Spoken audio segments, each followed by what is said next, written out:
नमस्कार मित्रांनो, मी मनीषा. स्वागत आहे तुमचं रिअल स्टोरी या आपल्या चॅनलवर. आजची कथा एका अशा मुलीची आहे जिला गेल्या अनेक महिन्यांपासून अचानक भयंकर डोकेदुखीचा त्रास होत होता. तिची आई वारंवार तिला डॉक्टरकडे जाण्यास सांगत होती, पण तिला वाटत होतं की आई उगाचच आपल्याला आजारी समजते. घरातल्या वस्तू तिला अनोळखी वाटत होत्या. काही जुन्या गोष्टी आठवत होत्या, तर काही गोष्टींचा तिला अजिबात पत्ता नव्हता. आईच्या प्रत्येक वागण्यामागे तिला काहीतरी चुकीचं असल्याचा संशय येत होता.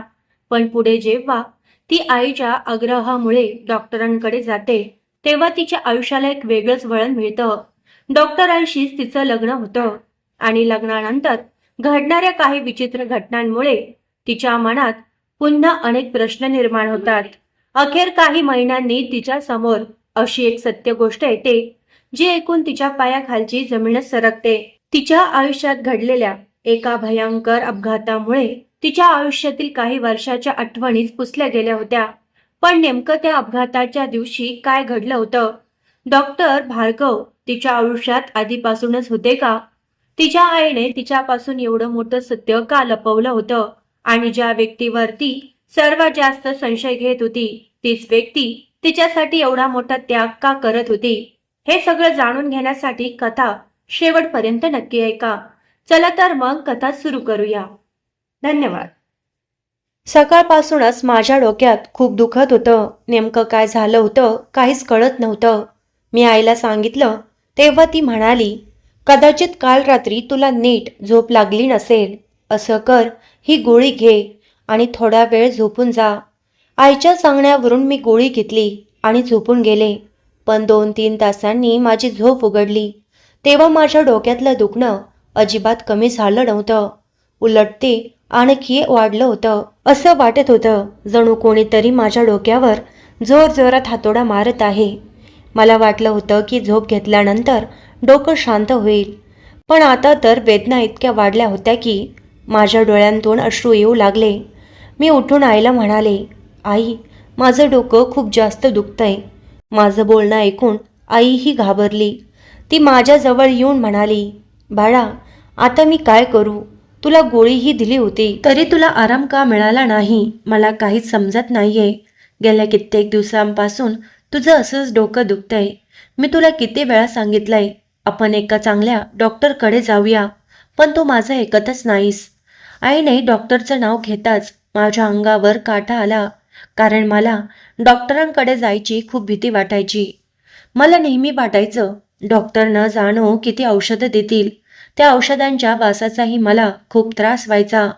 म्हणून मी आईला चिडून म्हणाले, आई, माझ्यासमोर डॉक्टर आणि दवाखान्याचं नाव घेऊ नकोस. मला कुठेही जायचं नाही.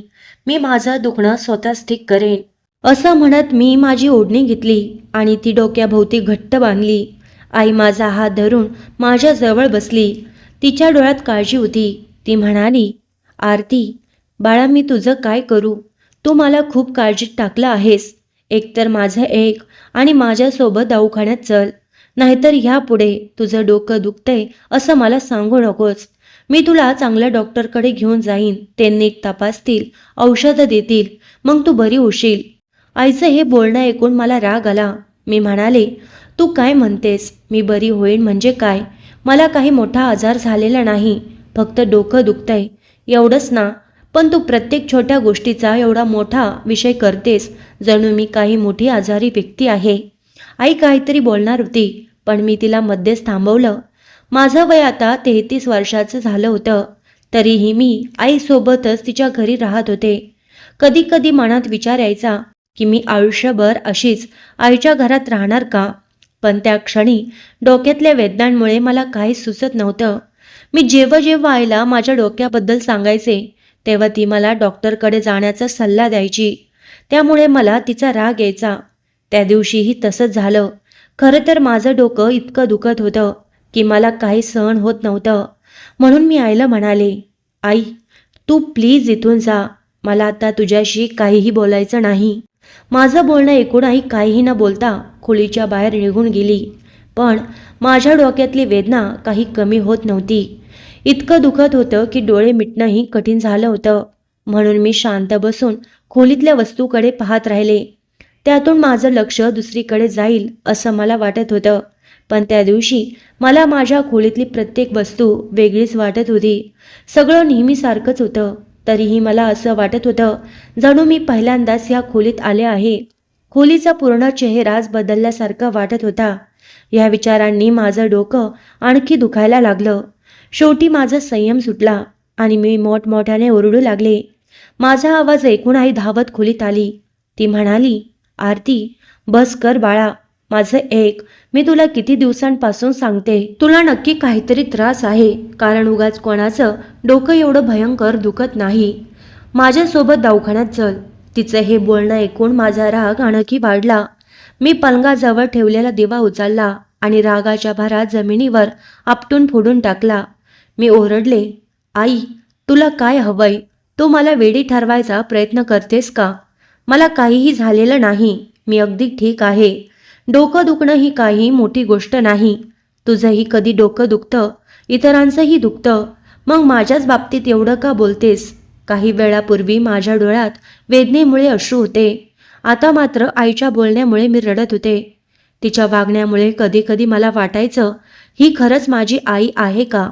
कारण ती सतत मला आजारी असल्यासारखं का समजत होती हे मला कळत नव्हतं.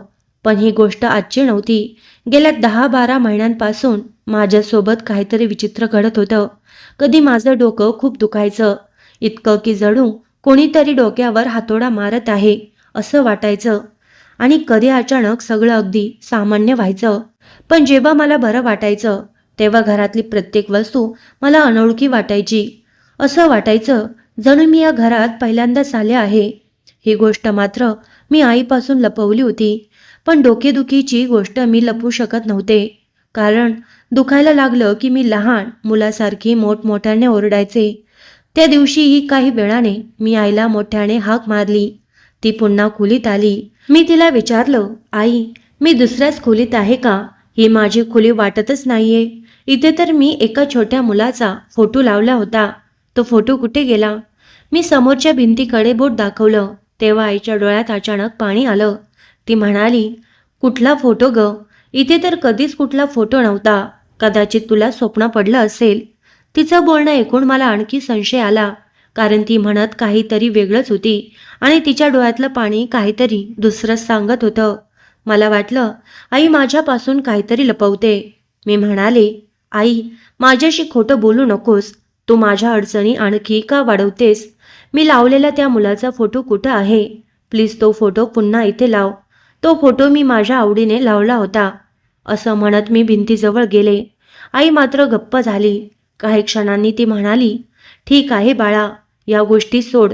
जेवण तयार झालंय, आधी जेवून घे. तू सकाळपासून काही खाल्लेलं नाही. तिने माझा हात धरला आणि मला खोलीच्या बाहेर घेऊन आली. मी जेवण केलं आणि पुन्हा माझ्या खोलीत जाऊन टीव्ही पाहू लागले. अशाच प्रकारे एक आठवडा निघून गेला. एका आठवड्यानंतर पुन्हा एकदा माझ्या डोक्यात भयंकर वेदना सुरू झाल्या. माझ्यासोबत असंच होत होतं. कधी अनेक दिवस डोकं दुखत नसे, तर कधी वारंवार दुखायचं. त्या दिवशी रविवार होता. डोकं एवढं दुखत होतं की मी मोठमोठ्याने ओरडत होते. आई माझ्यावर रागवली. ती म्हणाली, किती दिवसांपासून तुला सांगते माझ्यासोबत दवाखान्यात चल, पण तू माझं ऐकतच नाहीस.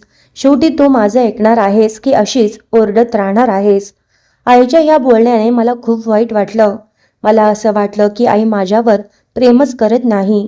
कधी कधी तर मला असंही जाणवायचं की ती मुद्दाम माझ्या खोलीतल्या वस्तू इकडच्या तिकडे करून ठेवते आणि मी तिला सांगितलं की ती पुन्हा सगळं नीट ठेवायची. ती असं का करत होती हे मला समजत नव्हतं. त्या दिवशी मला खूप राग आला. मी आईला म्हणाले, आई, आज मला खरं खरं सांग, तू मला कुठून उचलून आणलं होतंस का? म्हणून माझ्यासोबत असं वागतेस का?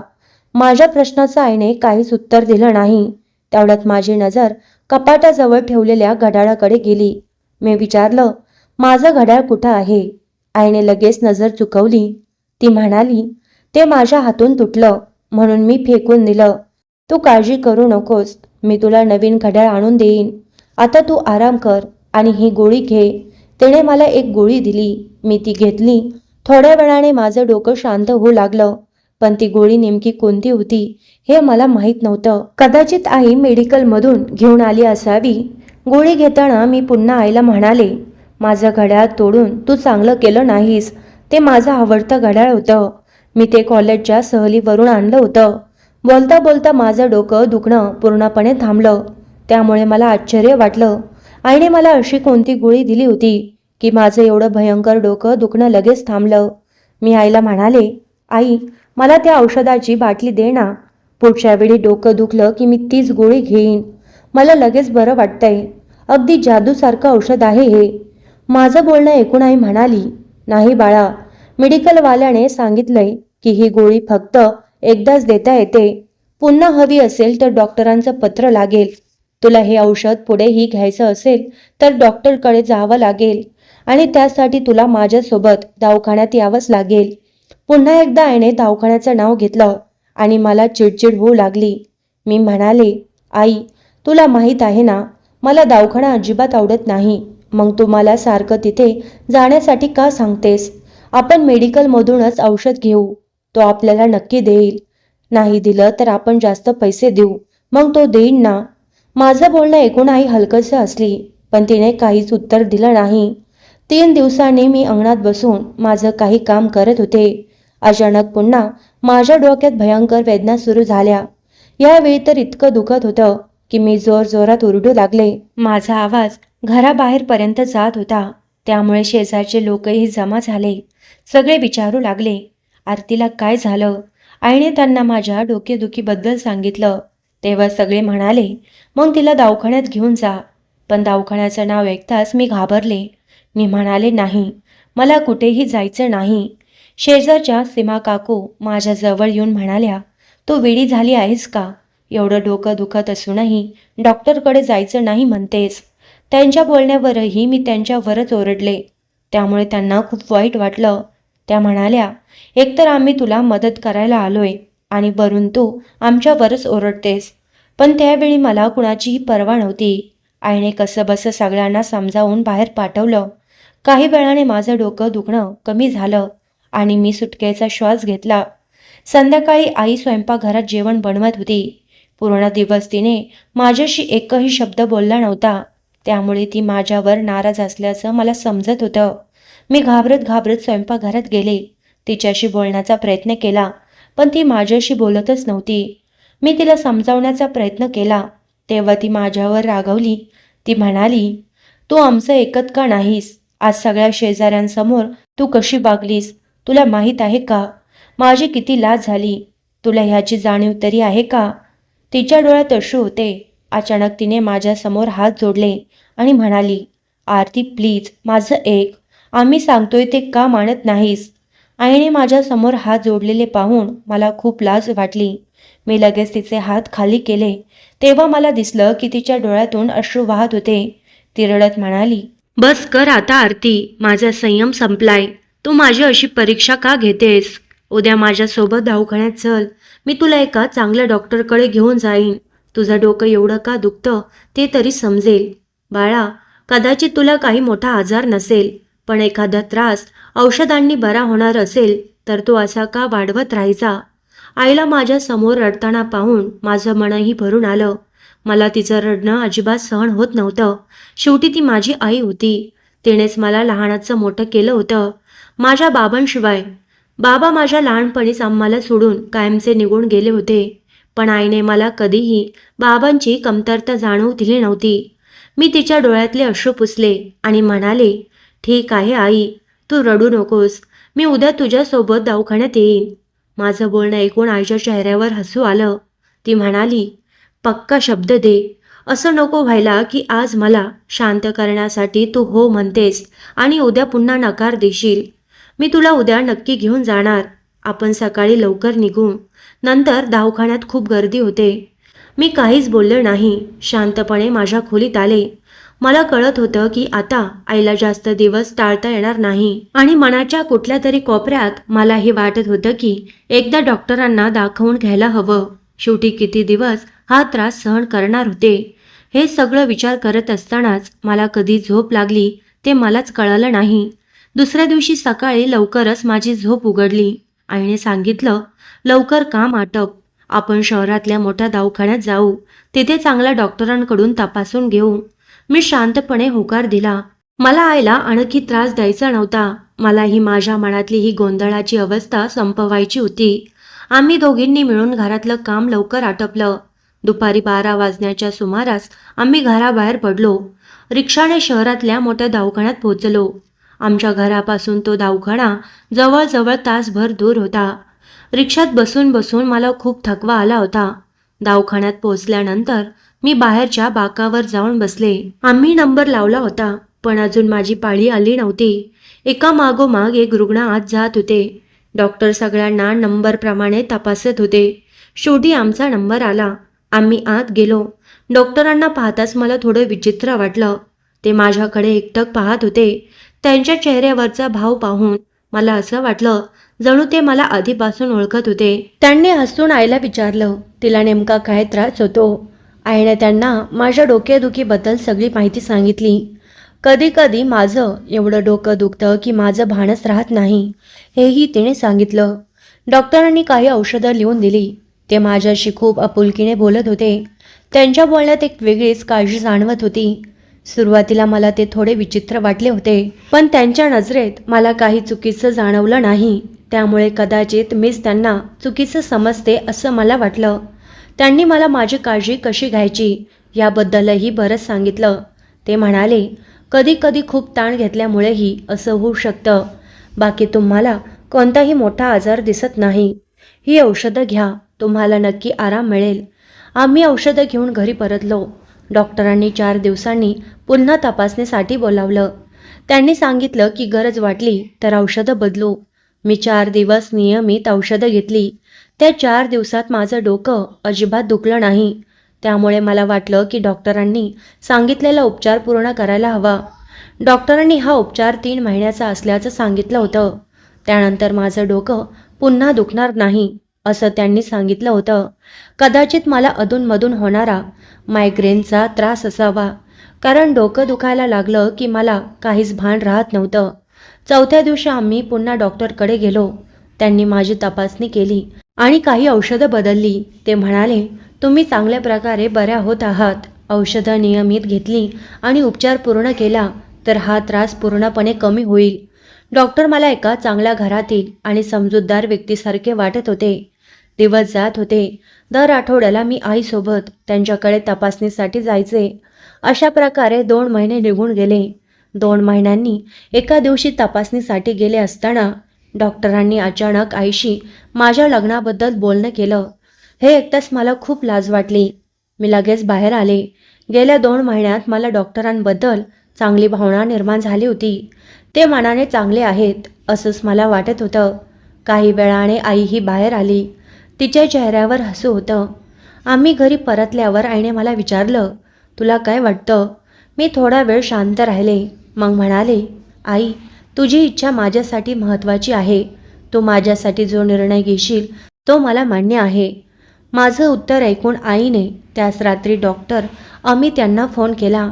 तिने त्यांना त्यांच्या आईवडिलांना घेऊन घरी यायला सांगितलं. पण डॉक्टर म्हणाले, माझे आई बाबा नाहीत, मी एकटाच आहे. त्यामुळे मला फार मोठ्या समारंभाची गरज नाही.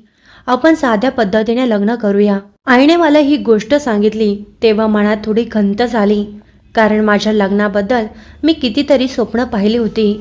पण आता त्यांची इच्छा मान्य करणं मला योग्य वाटलं. खरं सांगायचं तर मलाही डॉक्टर अमित मनापासून आवडू लागले होते. पण मी ही गोष्ट आईसमोर कधी बोलून दाखवली नव्हती. मी फक्त एवढंच म्हणाले, आई, त्यांना जसं योग्य वाटतं तसं करू दे. मला काही हरकत नाही. पुढचे 15 दिवस असेच गेले आणि शेवटी माझ्या लग्नाचा दिवस आला. डॉक्टर अमित आमच्या घरी आले होते. ते माझ्यासाठी एक सुंदर घागरा घेऊन आले होते. मी तयार होऊन बाहेर आले तेव्हा पंडितजीही आले होते. त्यांच्यासोबत त्यांचे 2-3 मित्र होते. अगदी साध्या पद्धतीने आमचं लग्न झालं. लग्नानंतर मी अमितसोबत गाडीत बसून निघाले. माझ्या डोळ्यात अश्रू होते. आईला सोडून जाताना मन भरून आलं होतं. माझ्या जाण्याच्या वेळी आई ही खूप रडली होती. मला तिची तेव्हापासूनच आठवण येऊ लागली होती. रस्त्यात मी अमितला म्हणाले, मी उद्या आईला भेटायला नक्की येणार. ते हसून म्हणाले, तुला जसं हवं तसंच होईल. आता रडणं बंद कर. त्यांचं बोलणं ऐकून माझ्या मनात त्यांच्याबद्दल आणखी प्रेम निर्माण झालं. पण पुढच्या क्षणी मला मोठं आश्चर्य वाटलं, कारण त्यांनी मला घरी नेण्याऐवजी थेट दवाखान्यात आणलं. त्याहूनही मोठं आश्चर्य म्हणजे ते मला दवाखान्यातल्या एका आलिशान खोलीत घेऊन गेले. ती खोली खूप सुंदर होती. अमित म्हणाले, मी घरी एकटाच राहायचो. तिथे मला एकटेपणा खूप जाणवायचा, म्हणून मी इथेच राहण्याची सोय केली. हा दवाखाना त्यांचा स्वतःचा नव्हता. ते तिथे डॉक्टर म्हणून काम करत होते, पण त्यांनी स्वतःसाठी एक वेगळी खोली तयार करून घेतली होती. खोली खूप मोठी होती. तिथे घरासारख्या सगळ्या सुखसोयी होत्या. आत पाहिल्यावर ही दवाखान्यातली खोली आहे असं अजिबात वाटत नव्हतं. खोलीच्या मध्यभागी मोठा पलंग होता. बाकी सगळं सामानही नीट लावलेलं होतं. सगळीकडे लाल रंगाच्या फुलांनी खोली सजवलेली होती. मला लाल फुलं आवडतात हे मी एकदा सहज त्यांना सांगितलं होतं.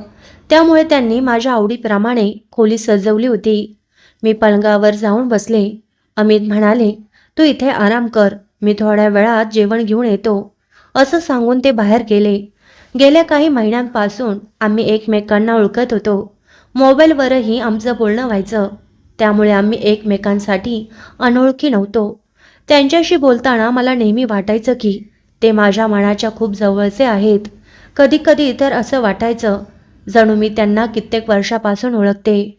आमचं नातं खूप जुनं आहे असंच वाटायचं. थोड्या वेळाने अमित जेवण घेऊन आले. आम्ही दोघांनी एकत्र जेवण केलं. त्यानंतर त्यांनी मला लग्नाची भेट म्हणून एक सुंदर हार दिला आणि स्वतः माझ्या गळ्यात घातला. मला खूप लाज वाटत होती. आम्ही काही वेळ गप्पा मारत बसलो, पण थोड्या वेळाने अमित बाहेर गेले. ते परत आले तेव्हा त्यांच्या हातात एक इंजेक्शन होतं. ते म्हणाले, हे इंजेक्शन घे. रोज हे घेतलंस तर तुझं डोकं दुखणं पूर्णपणे बंद होईल. मला आश्चर्य वाटलं, कारण त्यांनी ह्याआधी कधीही इंजेक्शनचा उल्लेख केला नव्हता. आतापर्यंत ते मला फक्त गोळ्या देत होते, पण आज अचानक इंजेक्शन का? मात्र आता ते माझे पती झाले होते, त्यामुळे त्यांच्यावर विश्वास ठेवून मी काहीही विचारलं नाही. मी इंजेक्शन घेतलं, पण काही वेळातच माझ्यावर झोपेसारखी अवस्था झाली. मला काहीच कळेनासं झालं. दुसऱ्या दिवशी सकाळी माझी झोप उघडली तेव्हा मी अजूनही नवरीच्या कपड्यातच पलंगावर पडले होते, पण माझ्या संपूर्ण शरीरात खूप वेदना होत होत्या. माझे दागिने मात्र काढून बाजूला ठेवलेले होते. मला वाटलं अमितनेच ते काढून ठेवले असतील, म्हणजे झोपताना मला त्रास होऊ नये म्हणून. थोड्या वेळाने अमितही तयार होऊन आले. ते उठलेले होते. तो आमच्या संसाराचा पहिला सकाळचा दिवस होता. आम्ही दोघेही खूप आनंदी होतो. काही वेळाने आम्ही नाश्ता करण्यासाठी बाहेर गेलो. एका मोठ्या हॉटेलमध्ये नाश्ता केला आणि पुन्हा दवाखान्यातल्या खोलीत परतलो. अशाच प्रकारे दिवस जात होते. पण एक गोष्ट मला आवडत नव्हती, ती म्हणजे दररोज रात्री घेतलेलं इंजेक्शन. इंजेक्शन घेतल्यानंतर मला लगेच झोप यायची, पण सकाळी उठल्यावर माझ्या शरीरात खूप वेदना असायच्या. तरीही मी अमितला ह्याबद्दल काही सांगत नव्हते. एक दोन वेळा मी आईला ह्याबद्दल सांगितलं, पण आई म्हणाली, या गोष्टीबद्दल कुणालाही काही सांगू नकोस. त्यामुळे मीही गप्प राहिले.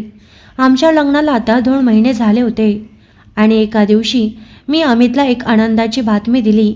मी आई होणार होते. ही बातमी ऐकून अमित खूप आनंदी झाले.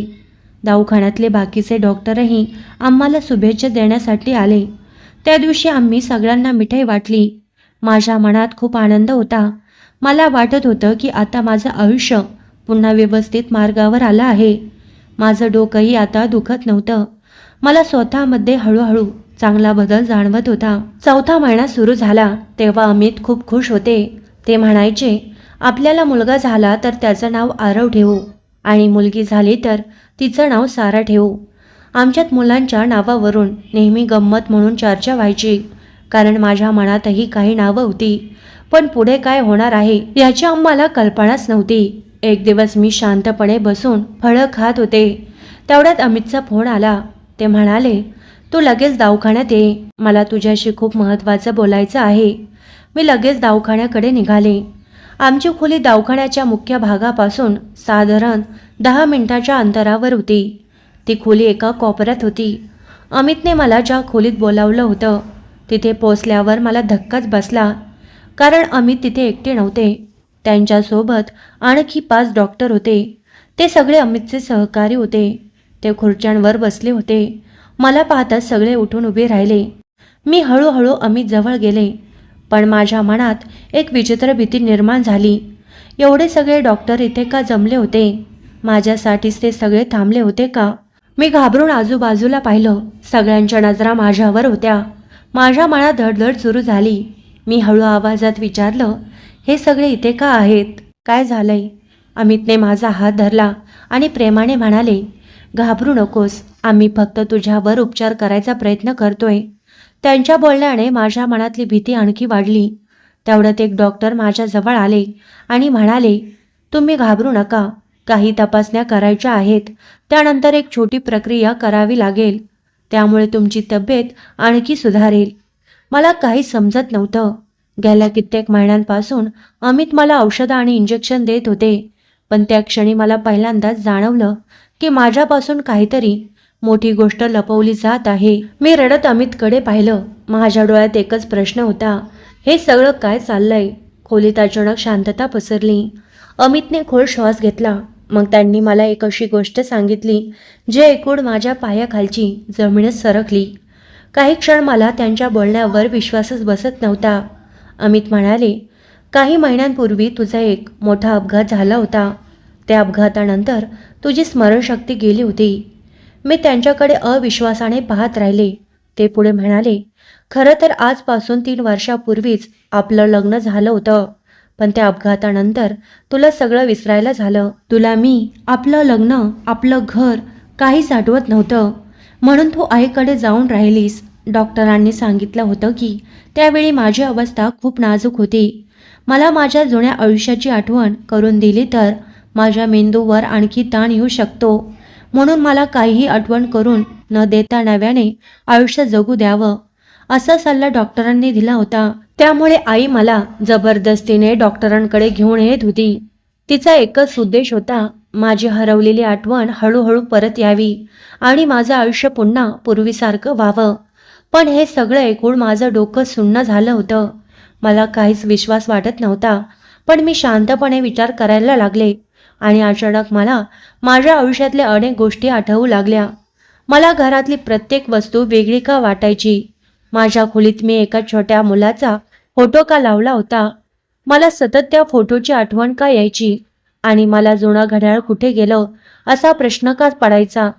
त्यावेळी माझं लग्नही झालेलं नव्हतं. मग माझ्या खोलीत त्या मुलाचा फोटो का होता? मी माझ्या डोक्यावर हात ठेवला. अचानक एक धूसर आठवण माझ्या डोळ्यांसमोर आली.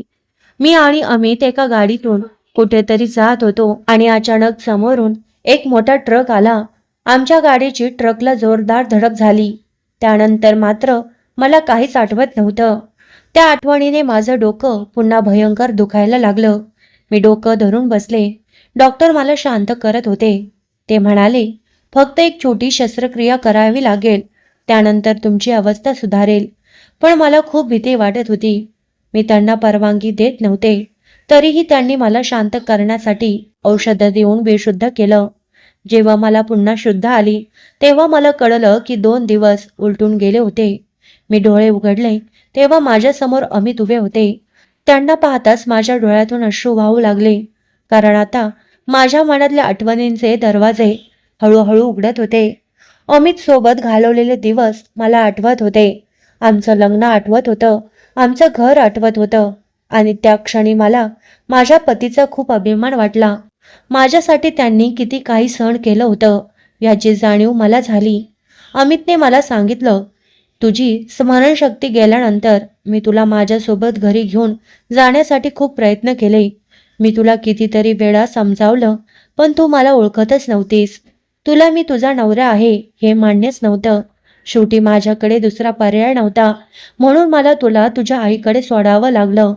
अपघातानंतर मला माझ्या लग्नाआधीचं सगळं आयुष्य आठवत होतं, पण लग्नानंतरचं आयुष्य मात्र पूर्णपणे विसरलं होतं. आता मला सगळं समजत होतं. माझं डोकं का दुखायचं? आई मला वारंवार डॉक्टरांकडे का घेऊन जायची? ती मला आजारी का म्हणायची? माझ्या खोलीतल्या वस्तू मला वेगळ्या का वाटायच्या?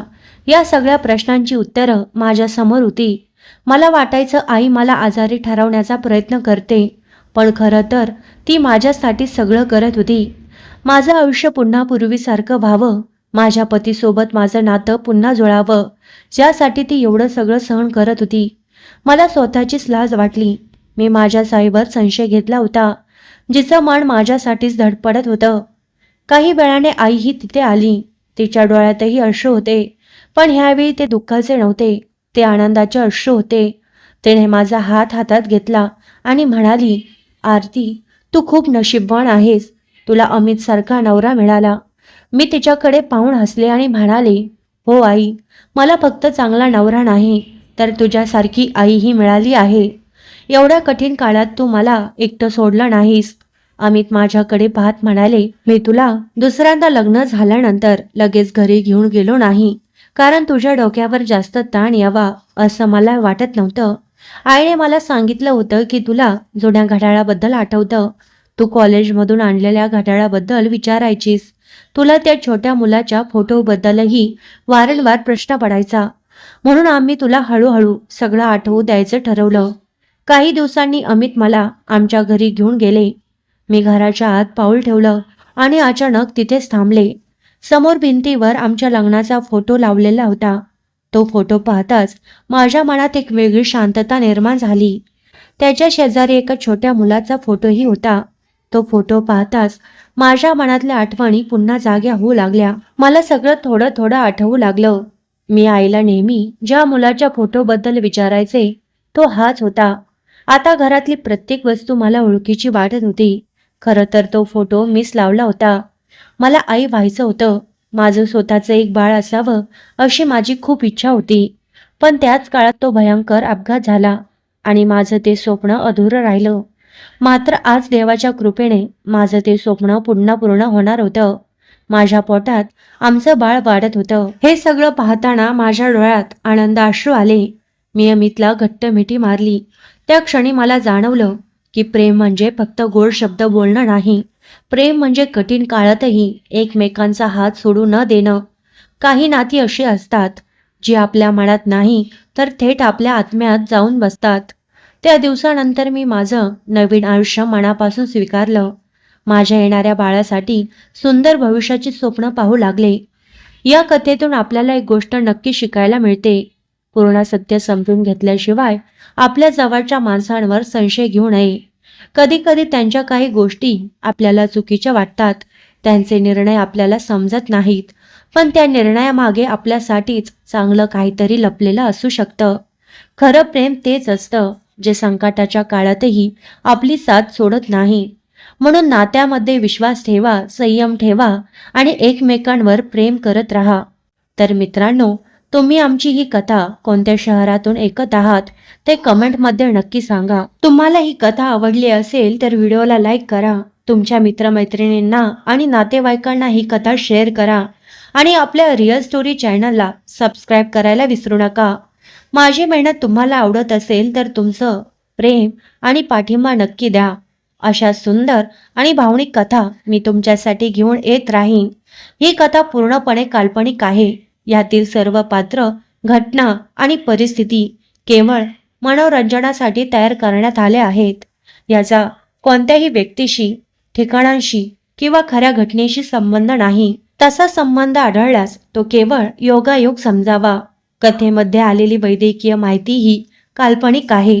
ती वास्तविक वैद्यकीय सल्ला समजू नये. धन्यवाद.